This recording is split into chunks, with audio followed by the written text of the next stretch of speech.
Well, Natasha, as you can see, the main square is pretty empty now. Really, there's just a debris of battle left, but there are police sirens wailing around the city even now. That, I think, indicates there are violent skirmishes going on as the majority of fans move towards the ground. The latest information we have from the police, and it is very sketchy because communications here are breaking down, but is that there is an Arsenal fan in hospital with an extremely serious, possibly a life-threatening head injury. He's been hit over the head with a heavy metal object, and police are extremely concerned about his condition. There is also a Turkish fan who's suffering from a minor stab wound. I think in all now they say that 10 fans from both clubs are suffering from a variety of injuries which have required hospitalisation. So far there have been 14 arrests.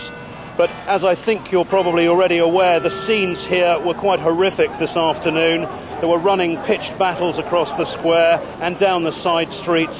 Tear gas was fired. I had my eyes filled with tear gas, surrounded by canisters, people attacking every cameraman, I think, from different directions. So it was an extremely dangerous place to be for football fans, for passers-by, for families, and for dignitaries attending civic ceremonies here. One hopes that there won't be violence later this evening, but I'm afraid that the indications are that whatever the result of the game, I suspect there will be further trouble, something that we hope the police will be on top of, but sadly it seems that problems are continuing right up to kick-off time.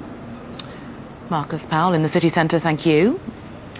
Well, the match itself kicks off at 7:45 British time, just a short distance away from where Marcus Powell's reporting in the Parkham Stadium. Let's join our reporter, Don Riddell, who's there right now. Don, what's the mood like at the ground? Well, I have to say it's kind of an uneasy calm at the moment. Thankfully, the fans are just arriving in dribs and drabs, as you can see behind me, but nothing so far like we saw in the city centre earlier on. Is there a big police presence there? Marcus was talking about police being in side streets, in places out of view. Is that the case where you are?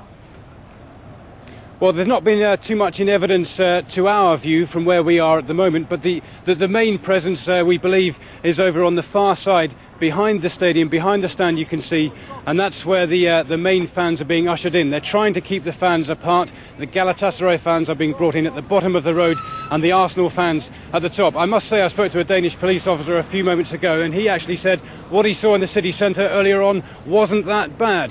What he was worried about was what was going to happen later on, and they are adopting a wait-and-see approach, and bearing in mind their rather slow response earlier on, I think that is worrying. Well, let's keep our fingers crossed on that, but for goodness sakes, let's try and end on an upbeat note. You've been talking to the Arsenal camp. What are their thoughts about the actual game?